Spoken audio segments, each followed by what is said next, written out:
네, 주기도문으로 새벽 예배 시작하겠습니다. 하늘에 계신 우리 아버지여, 이름이 거룩히 여김을 받으시오며 나라의 임하옵시며 뜻이 하늘에서 이룬 것 같이 땅에서도 이루어지이다. 오늘날 우리에게 일용할 양식을 주옵시고 우리가 우리에게 죄 지은 자를 사하여 준 것 같이 우리의 죄를 사하여 주옵시고 우리를 시험에 들게 하지 마옵시고 다만 악에서 구하옵소서. 대개 나라와 권세와 영광이 아버지께 영원히 있사옵나이다. 아멘.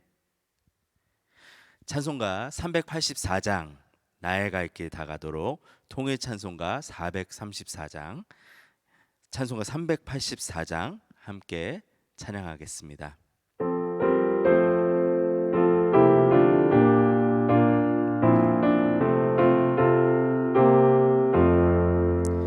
나의 갈 길 다가도록 예수 인도하시니 내 주 안에 있는 긍휼 어찌 의심하리요. 믿음으로 사는 자는 하늘 위로 받겠네. 무슨 일을 만나든지 만사 형통하리라. 무슨 일을 만나든지 만사 형통하리라.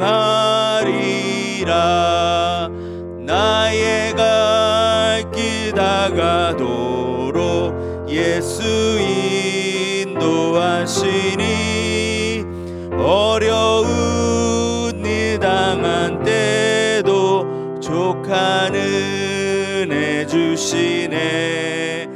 나는 심히 고단하고 영혼 매우 가라나. 나의 앞에 반석에서 샘물 나게 하시네. 나의 앞에 반석에서 샘물 나게 하시네. 나의 갈 길 다가도록 예수 인도하시니 그의 사랑 어찌 큰지 말로 알 수 없도다. 성령 감화 받은 영혼 하늘 날아갈 때에 영영 부르 나의 찬송 예수 인도하셨네. 영영 부르 나의 찬송 예수 인도하셨네. 아멘. 네, 저희 이 아침에 함께 주님의 은혜를 구하면서 합심해서 함께 기도하는 시간 갖기를 원합니다. 성령 하나님의 은혜를 구하며 함께 기도하기를 원합니다. 주님, 오늘도 저희는 주님의 은혜가 필요합니다. 주님, 오늘도 저희에게 주님을 쫓아 살 수 있는 그런 힘을 성령 하나님 저희 가운데 공급해 주시옵소서. 함께 기도하며 나아가겠습니다.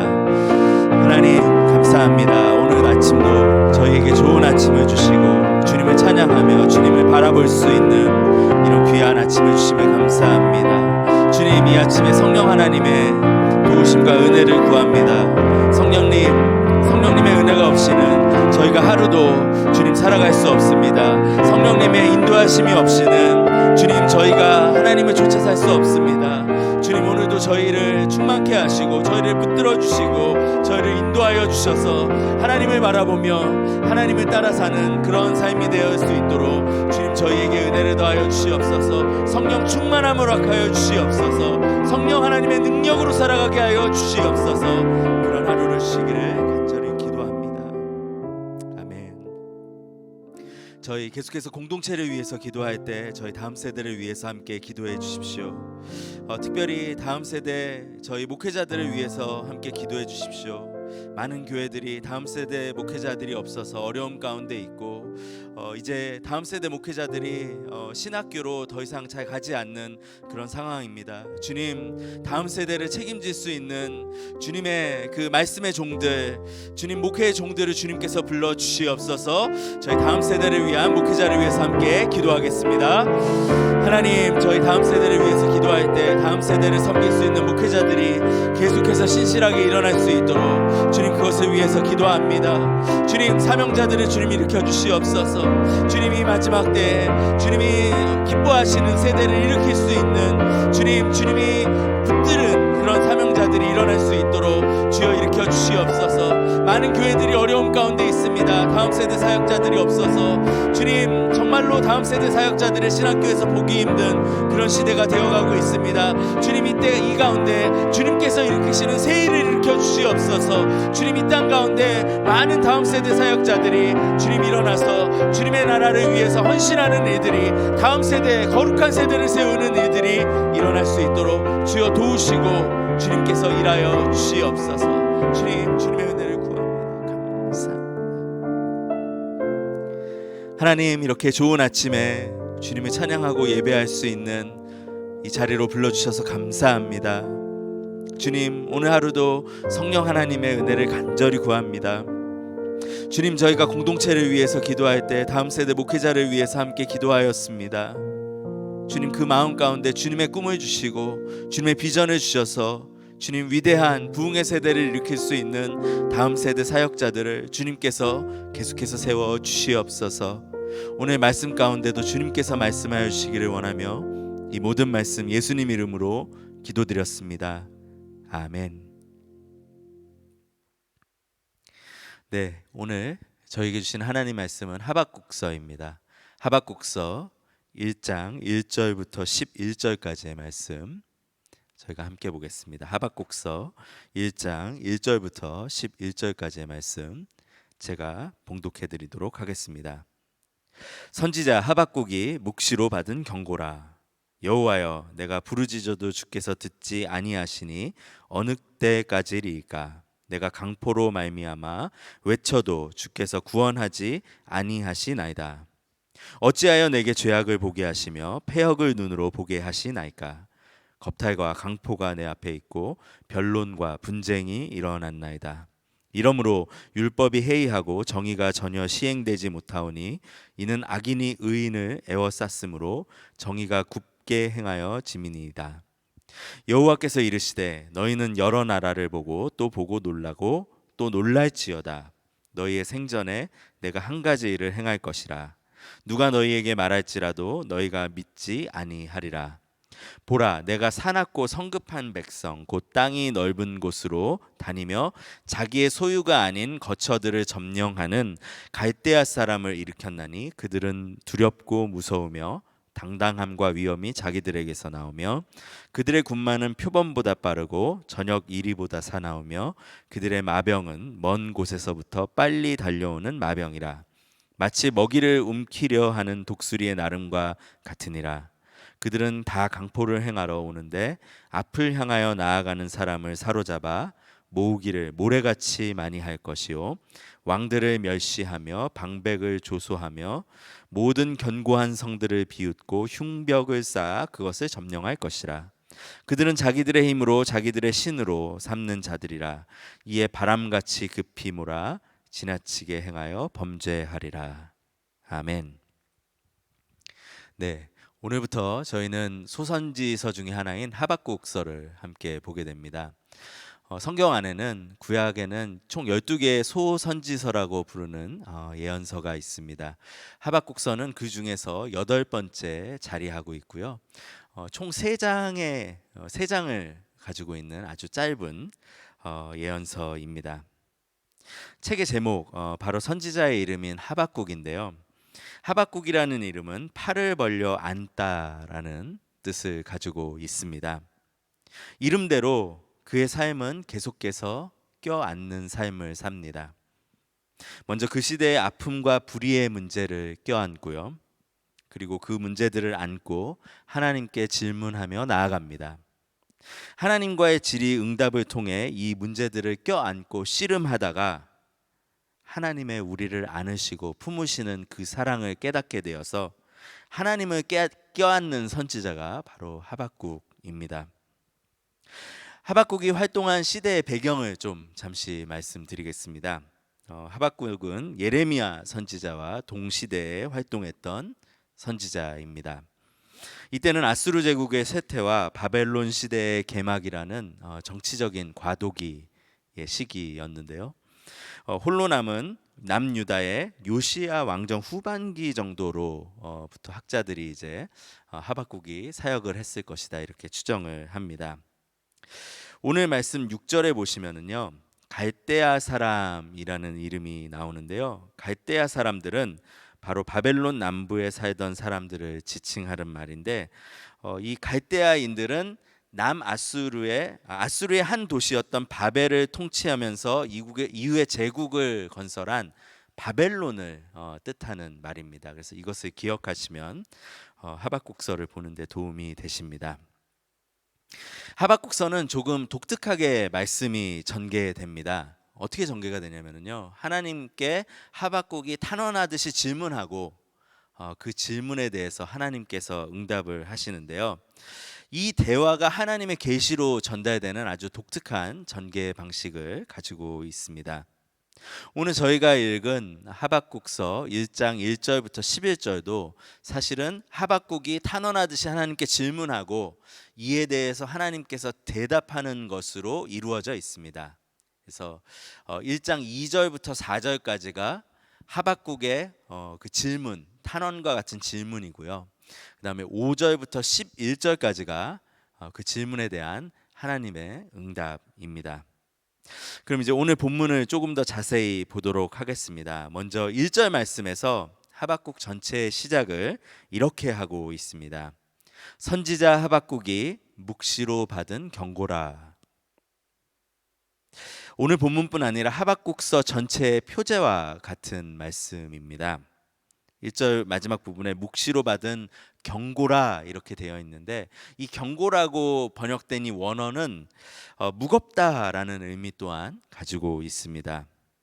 예레미야서에서는 같은 원어가 같은 표현을 엄중한 말씀이다라고 이렇게 번역이 되어 있는데요. 부담, 의무, 책임감 등을 표현할 때 쓰이던 단어입니다. 하박국이 계시로 받은 하나님의 말씀은 무거운 무게를 가지고 있었고 그에게 이 말씀은 깊은 부담감과 책임감으로 다가오는 말씀이었습니다. 그는 하나님의 부르심 때문에 이 무거운 말씀, 이 부담스러운 말씀을 받드는 삶을 삽니다. 전체를 아우르는 표제 이후에 2절에서부터는 하박국이 하나님에게 탄원하면서 그의 마음에 있는 것들을 쏟아냅니다. 질문의 형식으로요. 2절에 이렇게 말씀합니다. 여호와여, 내가 부르짖어도 주께서 듣지 아니하시니 어느 때까지리이까? 내가 강포로 말미암아 외쳐도 주께서 구원하지 아니하시나이다. 하박국은 유다에 만연한 강포를 하나님께 고발합니다. 강포로 번역된 히브리어는 하마스라는 단어인데요. 이 단어는 자기 동료마저 해칠 정도로 도덕적으로 극심하게 파괴된 상태를 일컬을 때 사용되는 단어입니다. 이 당시에 유다의 상황을 잘 알려주는 것이죠. 이때 유다는 여호야김이 왕으로 다스리고 있을 때입니다. 왕과 함께 유다를 다스리는 통치 계급이 불의의 편에 서서 백성들을 무자비하게 압제하는 때였습니다. 그래서 2절에서는 사회적인 문제를 고발했다면 더 나아가 3절에서는 영적이고 도덕적인 문제 또한 고발합니다. 3절 앞부분을 보시면 이렇게 말씀합니다. 어찌하여 내게 죄악을 보게 하시며 패역을 눈으로 보게 하시나이까? 하박국은 유다의 영적인 타락도 함께 고발하고 있습니다. 하나님의 백성으로서 열방 가운데 하나님의 빛과 영광을 드러내야 하는 유다 백성이지만 영적으로, 사회적으로, 도덕적으로 타락한 상태였습니다. 하박국은 그 가운데 하나님께 부르짖으며 질문하고 있는 것입니다. 2절에서 하박국은 내가 부르짖어도 주께서 듣지 아니하시니 어느 때까지리까라고 이렇게 말합니다. 이 부분이 저희에게 알려주는 것이 한 가지 있습니다. 그게 뭐냐면요, 하박국은 죄와 그 불의 가운데서도 이것을 끌어안고 기도했던 사람이라는 것입니다. 어느 때까지리까? 이 외침이 하박국이 오랫동안 기도했다라는 사실을 알려주죠. 하지만 기도하며 하나님에게 물었지만 그는 대답을 듣지 못했습니다. 처음에 개론에서 제가 말씀드렸을 때 하박국이라는 이름의 뜻이 껴안다라는 뜻을 가지고 있다라는 것을 말씀드렸는데요. 하박국은 이 땅에 있는 불의의 문제들, 그가 살고 있는 그곳에 있는 죄의 문제들, 이 문제들을 껴안고 하나님께 나아가는 사람이었습니다. 그는 단지 잘못을 지적만 하지 않았습니다. 그는 불의와 악을 그냥 외면하지만 않았습니다. 불의한 세력들이 폭력적으로 그곳에서 득세하는 모습을 보면서 하나님께 엎드렸고 기도 가운데 하나님과 함께 이 문제를 놓고 씨름했던 사람입니다. 이 모습을 보며 오늘도 주님이 찾으시는 한 사람을 생각하게 됩니다. 하박국과 같이 주님의 공동체를 껴안고 기도할 사람이 필요합니다. 주님의 교회들을 껴안고 기도할 사람이 필요합니다. 하박국과 같이 사회 안에 있는 불의를 껴안고 주님과 씨름하며 기도할 사람이 필요합니다. 하나님에게 호소하고 하나님께 탄원하며 이 땅을 품고 나아갈 오늘 이 땅에 오늘 하박국이 필요한 것이죠. 어제 한국의 목회자들을 위한 영상 포럼 하나를 제가 보았습니다. 도저히 변화가 일어나지 않는 한 가지 주제를 가지고 이제 현실에 대해서 분석하고 이야기하고 또 기도하는 그런 내용이었습니다. 주제는 저희가 처음에도 기도했던 내용인데요. 잃어버리고 있는 다음 세대에 관한 주제였습니다. 한국에서도 이제 도저히 역전시킬 수 없는 것 같은 교회의 문제가 다음 세대의 문제입니다. 통합과 합동 장로교단에서 2017년과 2018년에 발표한 자료에 따르면 다음 세대, 즉 영아부부터 청년부까지 이 세대의 포션이 15.8%라고 합니다. 전체 교회에서. 그러니까 대략 100명 중에 85명이 장년이고요. 15명이 다음 세대인 것입니다. 교회 급속한 노령화가 찾아오고 있죠. 그 중에서 가장 심각한 층은 바로 청년층입니다. 전체의 2.1%, 교인 100명 중에서 단 2명이 청년이라는 것입니다. 이제 곧 교회에서 젊은 사람들이 완전히 사라질 위기에 한국 교회는 처해 있습니다. 이민 교회들은 한국 교회들의 패턴을 많이 쫓아가죠. 저희도 이제 그 사인들을 보기 시작하고 있습니다. 사실 다음 세대 사역은 어려움이 많습니다. 이것은 한 교회의 문제가 아니라 이곳에 있는 이민교회 전체의 문제인데요. 한인교회 주일학교를 섬기려는 사역자를 찾는 것이 이제는 정말 어렵습니다. 한인교회에서 요구하는 사역과 이곳에서 자라고 공부한 신학생들과는 그 서로 요청과 생각하는 그 갭이 너무나 큽니다. 얼마 전에 전화 한 통을 받았습니다. 다음 세대를 위해서 기도하는 분이셨습니다. 저에게 전화를 주셨는데 다음 세대를 위해서 눈물로 기도하고 있다고 말씀해 주시고 특별히 다음 세대 목회자를 위한 섬김의 마음들을 나누어 주셨습니다. 하박국의 마음을 느꼈습니다. 이것은 하나의 예입니다. 만약 여러분에게도 하나님께서 마음에 부담감을 주시고 말씀을 통해서 마음을 무겁게 하는 부분이 있다면 그것은 바로 여러분이 지켜야 할 기도의 사명의 자리입니다. 그 문제를 껴안고 하나님과 함께 씨름해야 하는 자리입니다. 오늘 하나님께서 그 부담감이 있는 곳을 보여주신다면, 이미 보여주셨다면 그 상황을 비판하는 사람이 아니라 그 상황에 있어서 판단하는 사람이 아니라 하나님은 여러분을 그 어려움을 껴안을 한 사람으로 부르고 계시는 것입니다. 하박국과 같이 하나님 앞에 부르짖을 수 있는 저희들이 되기를 소망합니다. 이렇게 부패하고 죄악된 유다의 모습인데요. 유다는 왜 이렇게 부패하고 죄악된 길로 나아가고 있을까요?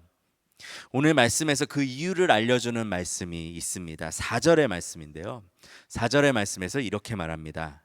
이러므로 율법이 해이하고 정의가 전혀 시행되지 못하오니 이는 악인이 의인을 애워쌌으므로 정의가 굽게 행하여짐이니이다. 정의가 전혀 시행되지 않고 있고 악인이 의인을 애워싸며 정의가 굽어지게 된 시작에는 바로 율법의 가르침의 기초에서 살아가는 삶이 무너져 있다는 것을 알려줍니다. 율법이 해이해져 있다. 하나님의 백성의 삶에서 말씀이 그 자리를 잃었기 때문에 이들이 일어나고 있다는 것을 오늘 말씀이 말해줍니다. 오늘날도 저희는 세상 가운데서 불의를 보고 죄악된 모습을 바라보면서 아파합니다. 이것은 안타까운 일입니다. 동시에 이것은 저희의 책임이기도 합니다.